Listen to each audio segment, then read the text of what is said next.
நேயர்கள் அனைவருக்கும் வணக்கம். நான் எழுத்தாளர் இரா கலைச்செல்வி. அறிவோம் ஜோதிடம் என்ற இந்த நிகழ்ச்சியில் நாம் சந்திக்க இருப்பது மயிலாடுதுறையைச் சார்ந்த ஜோதிடர் திரிபுர சுந்தரி அவர்களைத்தான். இவர் கடந்த 10 வருட காலமாக ஜோதிடத்தை நன்கு கற்று தெளிந்தவர். ஜோதிடம் குறித்த பல அறிவியல் பூர்வமான உண்மைகளை நமக்கு தெளிவுபடுத்த நம்மோடு இணைகிறார். வாங்க நேயர்களே, நிகழ்ச்சிக்குள்ளே போகலாம். நேயர்கள் அனைவருக்கும் வணக்கம். வணக்கம்மா. எழுத்தாளர், கவிஞர், தலைமைச் செயலகத்தின் உயர் அதிகாரி என பன்முக ஆளுமை கொண்ட உங்களுடன் இணைவதில் நானும் பெருமை கொள்கிறேன். மிக்க மகிழ்ச்சி. கடந்த நிகழ்ச்சியில் எங்களோட பல சந்தேகங்களுக்கு விளக்கமாக பதில் சொன்னீங்க. இந்த நிகழ்ச்சியில் இன்னும் சில கேள்விகளோடு உங்களை சந்திக்கிறேன். அதாவது பொதுவாக திருமண பொருத்தம் பார்க்கும்போது 10 பொருத்தங்களை பற்றி பேசுகிறாங்க. தினம், கணம், ராசி, ரஜ்ஜு அப்படின்னு. இதில் இந்த 10 பொருத்தமும் இருக்கிறது மாதிரி பெண்ணோ பையனோ கிடைக்கிறது கஷ்டம்தான். முக்கியமாக என்ன பொருத்தங்க கண்டிப்பாக இருக்கணும். அதே சமயத்தில் இந்த பொருத்தங்களையும் தாண்டி வேறு ஏதாவது பொருத்தம் அமைய வேண்டுமா? அதை பற்றி கொஞ்சம் சொல்லுங்கள்.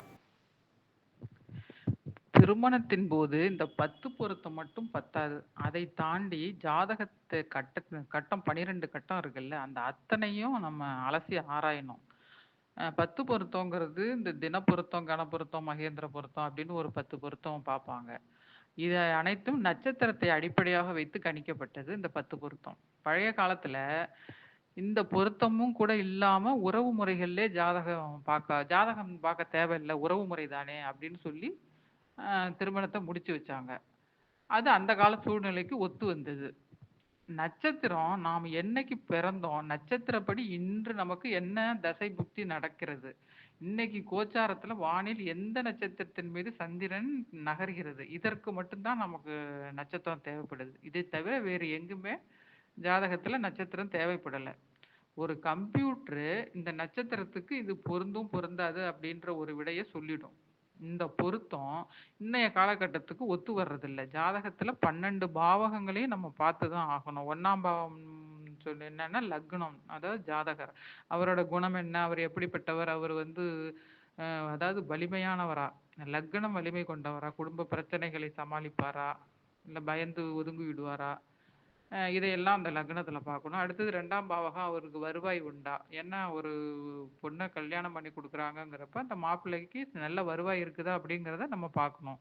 அவருக்கு நல்ல குடும்பம் அமையுமா, அவர் குடிப்பழக்கம் உள்ளவரா, இல்லை வாக்கு சுத்தமானவரா, இதையெல்லாம் இல்லை பொய் பேசுறவரா, இந்த மாதிரி எல்லாம் இந்த 2வது பாகத்துல பார்க்கணும். 3வது பாகங்கிறது ஒரு செயல்ல இவர் ஒரு முயற்சி எடுத்து செய்வாரா, இப்படி பார்க்கணும்.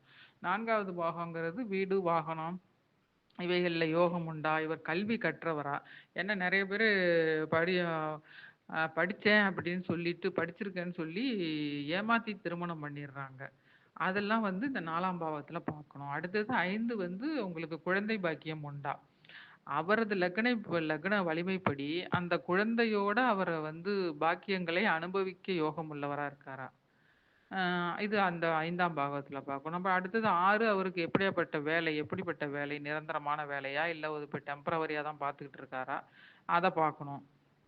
அடுத்தது 7ஆம் பாவகம் ஒரு வாழ்க்கை துணை எப்படி இருக்கும், வாழ்க்கை துணை நன்றாக இருக்குமா, இல்லை அவங்க காலம் முழுக்க சங்கடப்பட்டுக்கிட்டே இருப்பாங்களா, அவர்கள் மூலம் இவருக்கு நல்ல சுகபோகங்கள் கிடைக்குமா கிடைக்காதா, இதை பார்க்கணும். அப்புறம் 8 ஆயுள், இது முக்கியமானது.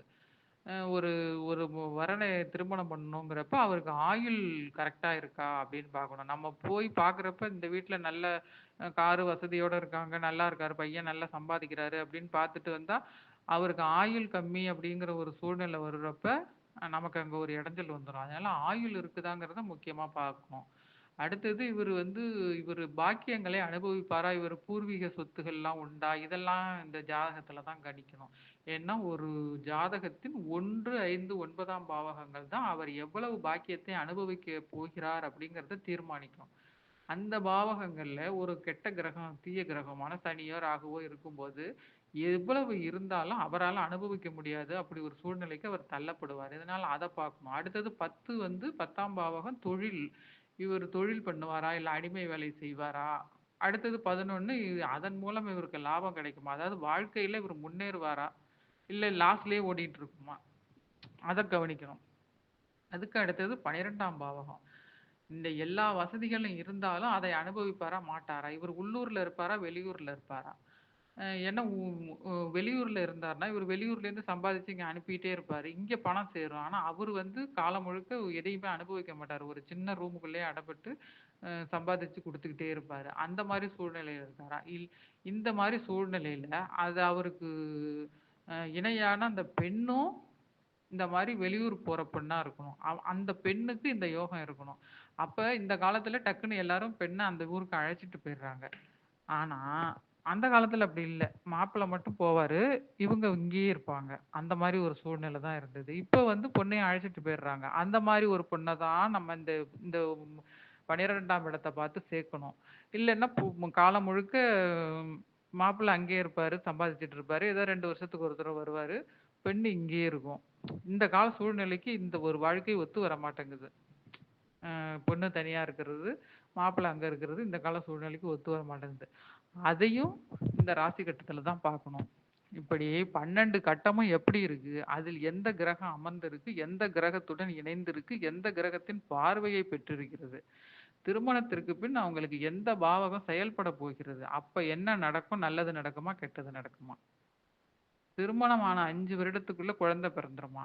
திருமணம் ஆன 5 வருடத்துக்குள்ளார ஏதாவது அஷ்டம சனி, 7:30 சனி மாதிரி வருதா?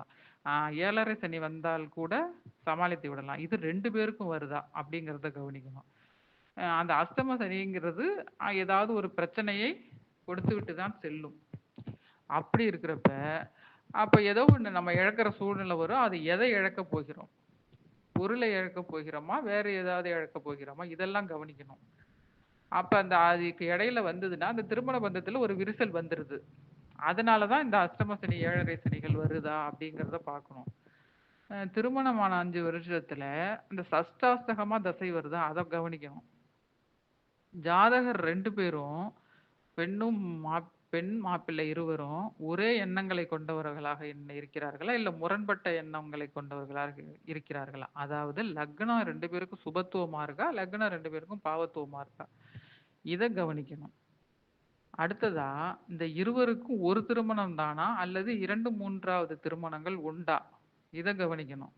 அந்த காலத்துல பெண்ணுக்கு இந்த இது பார்க்க மாட்டாங்க. ஏன்னா பெண் ஒரு திருமணம் தான் பண்ணிப்பாங்க. அப்ப போய் நாங்க 2வது திருமணமா உங்க பெண்ணுக்கு 3வது திருமணமான்னு கேட்டா, நம்மளே ஒரு மாதிரியா பார்ப்பாங்க. ஆனா இந்த காலத்துல பெண் வந்து 2வது திருமணமும் செஞ்சுக்கிறாங்க. அதை தாண்டி 3வது திருமணத்திற்கும் என்னிடம் ஜாதகம் வந்திருக்கு. இந்த பொண்ணுக்கு 2 திருமணம் வீணா போயிடுச்சு. 3வது திருமணம் பண்ணலாமா? ஏன்னா சின்ன வயசு பொண்ணா இருக்காங்க அப்படின்னு. அந்த மாரி அப்ப 3வது திருமணமும் இருக்குதாங்கிறத நம்ம முதல்ல திருமணம் பண்றப்பயே கணக்கு பண்ணணும்.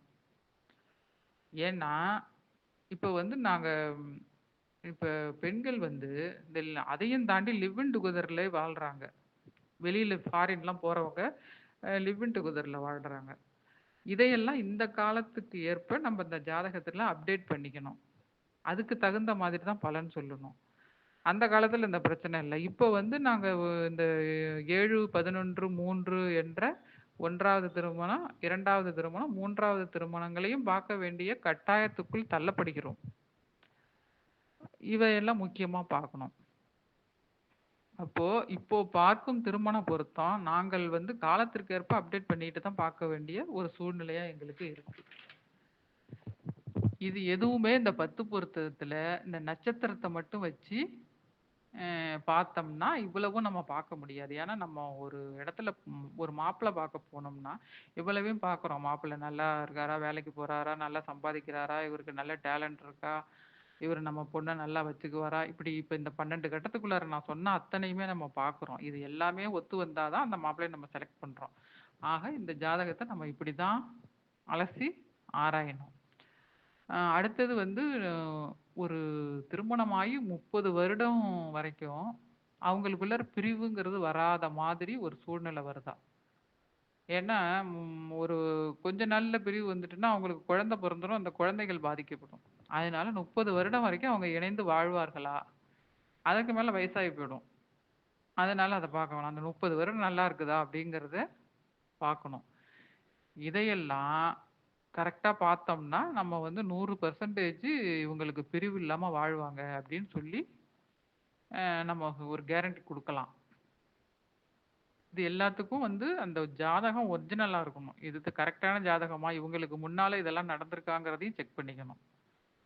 சில ஜோதிடர்கள் ஏன்னா அவங்க பழைய காலத்துல இருந்தவங்களுக்கு அந்த 10 பொருத்தத்த விட்டு வெளியில வர முடியல அவங்களாலங்கிறப்ப, அந்த 10 பொருத்தம், நட்சத்திர பொருத்தம் அத மட்டுமே பார்த்து திருமணத்த முடிச்சிடுறாங்க. நம்ம பார்க்க போற ஜோதிடம் பார்க்க போற பெற்றோர்களுக்கும், அதுல ஒரு தெளிவு இல்லாததால, அம் அவங்களுக்கு இந்த இடம் நல்லா இருக்கு. இந்த இடத்த விட்டுறக்கூடாது. அப்படிங்கிற ஒரு கணக்கிலே போறாங்க. அந்த ஜாதகத்த சில இடங்களில் அந்த 10 பொருத்தம் ஜோசியர் சொல்லிட்டாரு. கரெக்ட்டா தான் இருக்கும் 10 பொருத்தம். நாங்கலாம் அந்த பொருத்தத்தில தானே திருமணம் பண்ணோம். அப்படின்னு சொல்லிட்டு அந்த திருமணத்த முடிச்சிடுறாங்க. அ இந்த இடத்துல தான் பிரிவுங்கிறது வருது. பழைய காலத்தில் பொருளாதாரம் மட்டும்தான் ஒரு பெண்ணை கணவனையோ அல்லது மகனையோ டிபெண்ட் பண்ணி வாழ வச்சது. இன்றைய காலகட்டத்தில் பெண்கள் வந்து ஃபினான்சியலா இண்டிபெண்டா இருக்காங்க. இன்னும் ஒரு 20, 30 வருடம் கழித்து இந்த லிவ் இன் டுகெதர் ரிலேஷன்ஷிப்பு எங்கும் பரவி திருமணம் என்ற நிலையே இல்லாமல் போகலாம். வெளிநாட்டு கலாச்சாரம் போல மாறலாம். அன்றைய காலகட்டத்தில் இப்போ பார்க்கப்படும் பொருத்தங்களும் தேவையில்லாத குப்பைகளாக போய்விடும். ஜோதிடம் காலத்திற்கேற்ப அப்டேட் செய்யப்பட வேண்டியது. சில தம்பதிகளுக்கு குழந்தை பாக்கியமே இருக்கிறதில்ல. டாக்டர் வந்து ஒரு குறையும் இல்லை, மருத்துவ ரீதியாக எல்லாம் நார்மலாக இருக்குன்னு கூறிய பிறகும் கூட 10 வருடங்களாக குழந்தை இருக்காது. அப்புறம் சிலருக்கு வந்து 10-15 வருடங்கள் கழித்து கூட குழந்தை பிறந்திருக்கு. இதுக்கு பின்னாடி ஜோதிட ரீதியாக ஏதாவது காரணம் இருக்கா? அதை பற்றியும் கொஞ்சம் சொல்லுங்கள். ஒரு திருமணம் நடத்தும்போது, நம்ம வந்து ஏற்கனவே 5ஆம் பாவகம் கரெக்ட்டா இருக்கா? அப்படிங்கிறத இருவருக்கும் பார்க்கணும். ஒருத்தருக்கு குழந்தை இருந்து, இன்னொருத்தருக்கு குழந்தை இல்ல அப்படின்னா, அந்த ஜாதகத்த நம்ம இணைக்கக்கூடாது. ஒருவேளை தெரியாம இணைச்சு வச்சுட்டாங்க அப்படின்னா, அவங்களுக்குள்ளார பிரிவு வந்துருது. இப்போ ஒருத்தருக்கு குழந்தை இருக்குன்னா, அவரு அந்த குழந்தை இல்லாத ஒரு பெண்ண விட்டுட்டு, திரும்பவும் மீண்டும் 2வது திருமணம் செய்து கொள்கிறார். அவர் மூலம் அவங்களுக்கு குழந்தை கிடைக்குது. ஜாதகத்துல இப்படி நடந்துட்டு இருக்கு. அதனால 2 பேருக்குமே அந்த குழந்தை பாக்கியம் இருக்கா அப்படிங்கிறத பார்க்கணும். அந்த மாரி ஜாதகம் தான் சேரும். நம்ம போய் ரொம்ப முயற்சி பண்ணி சேர்க்கறதுக்கு முயற்சி பண்ணாலும், அ அந்த 2 பேருக்கும் குழந்தை இருக்கிற மாதிரி இருந்தா தான் சேரும். இல்ல 2 பேருக்கும் குழந்தை இல்லாத ஜாதகம் தான் சேரும். 5ஆம் பாவகம் தான் குழந்தைய குறிக்கும். இந்த பாவகத்துல சனி, ராகு போன்ற ஒரு இருள் கிரகம் இருந்தால், அவர்களுக்கு காலம் கடந்து தான் அ குழந்தை கிடைக்கும். திருமணமே காலம் கடந்து தான் ஆகும். அந்த மாரி ஜாதகத்த நாங்க பார்த்த உடனே என்ன சொல்றோம்னா, இது காலம் கடந்த திருமணம். ஒரு 32 வயசுக்கு மேல தான் அந்த பையனுக்கு நீங்க திருமணம் பண்ணணும். அப்படின்னு சொல்லிடுவோம். அந்த 32 வயசுக்கு மேல தான் அந்த மாரி ஒரு ஜாதகத்துக்கு திருமணமே ஆகும். அதற்கு மேல தான் குழந்தை பிறக்கும். சில நேரங்கள்ல குழந்தையே கூட இருக்காது. அந்த மாரியும் ஒரு அமைப்பு இருக்கு. குழந்தைக்கு காரகன் அப்படின்றது குரு அப்படிங்கிற கிரகம். குருன்ற கிரகம் தான் குழந்தைக்கு காரகம். அந்த குரு எப்படி இருக்கு? எந்த நிலையில இருக்கு? உச்ச நிலையில இருக்கா? நீச்ச நிலையில இருக்கா? அது ராகு, சனியோட இணைந்திருக்கா? அப்போ அது இணைந்து இருந்தா, அது எத்தன டிகிரியில் இணைஞ்சிருக்கு? இந்த இணைவு வந்து ஒரு ஆண் குழந்தைய கொடுக்குமா? இல்ல பெண் குழந்தையை கொடுக்குமா? அது ஒரு இணைவுங்கிறது வந்து ஒரு அ ஒரு நட்சத்திரத்துக்குள்ளார, அதாவது 13 டிகிரிக்குள்ள இணைஞ்சிருக்கா? இல்ல அதற்கு மேல ஒரு 20, 22 டிகிரிக்கு மேல இணைஞ்சிருக்கா? இப்படியெல்லாம் பார்த்து நாங்க அதெல்லாம் கால்குலேஷன் பண்ணி தான் சொல்லணும். அந்த ம் அந்த வந்து அப்படி இந்த இணைவு வந்து ஆண் குழந்தை குடுக்குமா? இல்ல பெண் குழந்தை குடுக்குமா? இல்ல குழந்தையே இல்லையா? இல்ல பிறந்த குழந்தைய அவங்க இழக்கும் நிலை வருமா? அந்த தசாபுக்தி அப்படி அந்த மாரி ஒரு நிலைமை வந்ததுன்னா, அந்த தசாபுக்தி அவங்களுக்கு எப்ப வருது? அந்த குழந்தையை கொடுக்கும் 5ஆம் பாவகத்துல என்ன கிரகம் இருக்கு? அது மறைவு நிலையில இருக்குதா? அது எங்க இருக்கு? இப்படி ஒன்றோடு ஒன்று பிணையப்பட்ட ஒட்டுமொத்த கிரகங்களின் காம்பினேஷன் தான் ஜோதிடம். நம்ம ஒரு கிரகத்த வைத்து எந்த ஒரு பலனும் சொல்ல முடியாது. குழந்தையை கொடுக்கும் ஒரு கிரக தசை வந்தா அதுக்கு முன்னால 1.5 ஆண்டுக்கு முன்னாலே அவங்களுக்கு திருமணம் நடக்கும். அப்ப வந்து நாங்க முதல்ல இத தான் பார்ப்போம். இவங்களுக்கு எப்ப குழந்தை பிறக்குது? 5ஆம் இடம் எப்ப வேலை செய்யுது? அப்ப அதுக்கு முன்னால ஒரு 1 வருடம், 1 1/2 வருடத்துக்கு முன்னாலே உங்களுக்கு திருமணம் நடக்கும். அப்ப அவங்களுக்கு அந்த திருமணத்திற்கான 7ஆம் இடம் வேலை செய்யும். இப்படி பார்த்து தான் நாங்க இவங்களுக்கு இந்த நேரம் திருமணம், இந்த நேரம் குழந்தை அப்படிங்கிறத சொல்றோம். இந்த காலத்துல ஒரு 5 வருடத்துக்கு மேல குழந்தை இல்லைன்னா அவங்களுக்குள்ளார பிரிவு வந்துருது. இருவரின் ஜாதகப்படியும் குழந்தை இருக்காது. பழைய காலத்த போல ஒரு 15 வருடம்லாம் வந்து இந்த காலத்துல யாரும் பொறுமையா இருக்கிறதில்ல. எல்லாவற்றுக்கும் அது நடக்க வேண்டிய கிரக தசை வருகிறதா அப்படிங்கிறத நம்ம பார்த்து சொல்லணும்.